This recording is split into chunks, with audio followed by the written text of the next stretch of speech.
нарежете, накъсайте една супена лъжица мента. Ще бъде прекрасно. А сега още нещо хрупкаво. Това е жълт морков. Ако се огледате в супермаркета или на пазара, ще намерите тези красиви моркови и не е нужно да купувате все същите всеки път. Ще го обеля. 3 моркова дават толкова елегантност на салатата. Гледай. Белачката ми харесва, защото кара обикновените хора да изглеждат като професионални суши готвачи. Разбирате ли?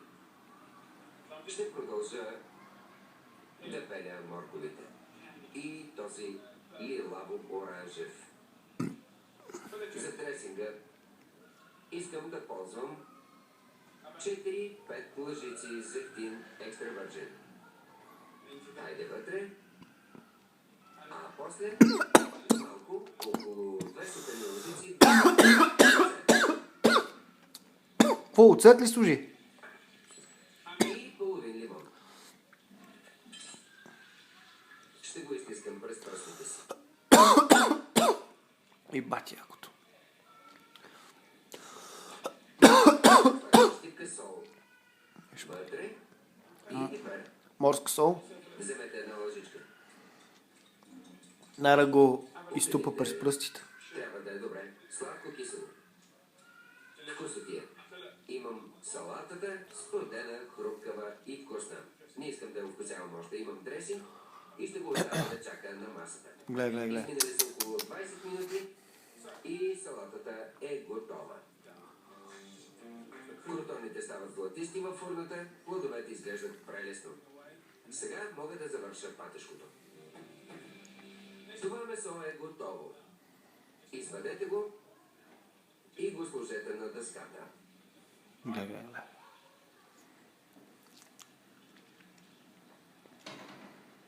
Докато отпочива там, мога да сваля това от огъня. Вече не ни трябва. Докато съм тук, ще проверя. Вижте това. Компот, виж? Погледнете плодовете, дали не са залепнали. Баш компот. Доволен съм. На този етап искам да добавя една кофичка боровинки. Знам, че ще придадат удивителен цвят. Да. Вижте, оранжево, синьо. Да. Хубава комбинация. Сега ще намаля котлона. Първо служи 2 портокала, Обратно към месото. ги изцеди и корите. Остатъка от ментата режа на ситно. Гледай. Директно на дъската. Гледай. Около 2 супени лъжици мента. Докато месото отпочива, соковете ще излязат и ще е много вкусно.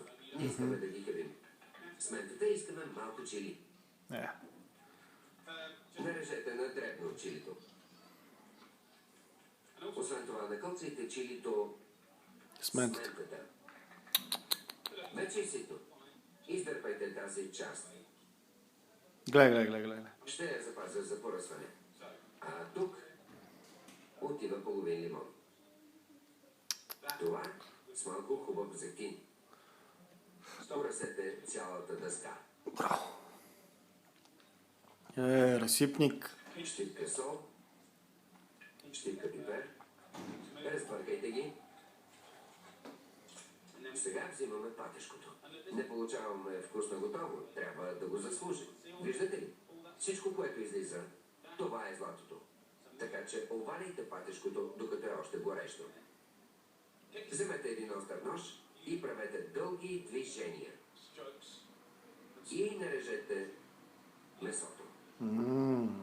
И докато го режете, може да попивате от тази чудесна, която овкусих всички тези сокове. Ако забележите, патешкото не е недопечено, като на изисканите готвачи.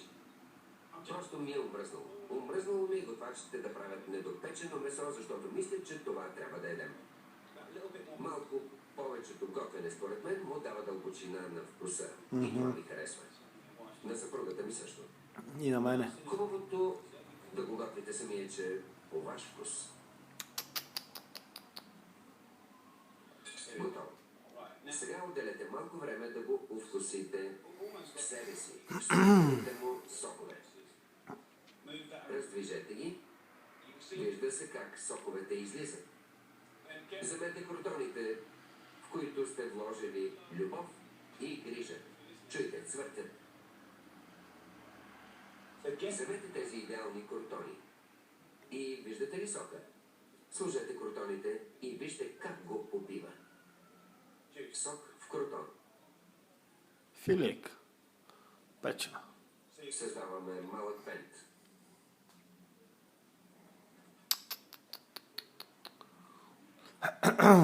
Малко отчесана.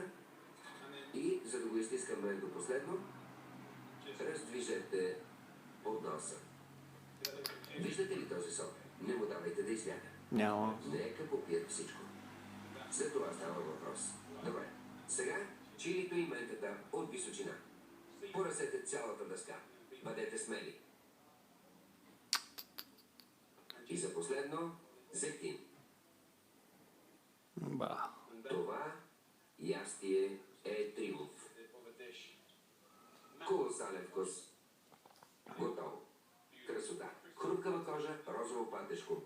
Да. Нещо на дъската. Това го имаме. А за десерта запече фастъци Да завършим десерта. Имаме тези с пудра захар задушени и плодове. вода. И е това компот. Красив Гле. цвят. В хубаво плато или купа. Взимам 4 кофички оризов пудинг. О, Чувствам ли се зле като измамник? Не, защото понякога купуваме тези неща и е удобно. Мога да ги направя, но в средата на седмицата съм зает, а трябва да поднеса нещо красиво. Да разполагаме с такива неща. какъв чудесно то ризов нещо. пудинг, бе? Кисело млеко. Взимам готовия оризов пудинг. Отива на дъното. А, мляко с ориз. Отврат. Млеко с Ще ориз. продължа с киселите плодове. Отиват по средата. Може да изядете и останалите. Много са хубави с кисело мляко. Са на като яйца. Не правете кладенче.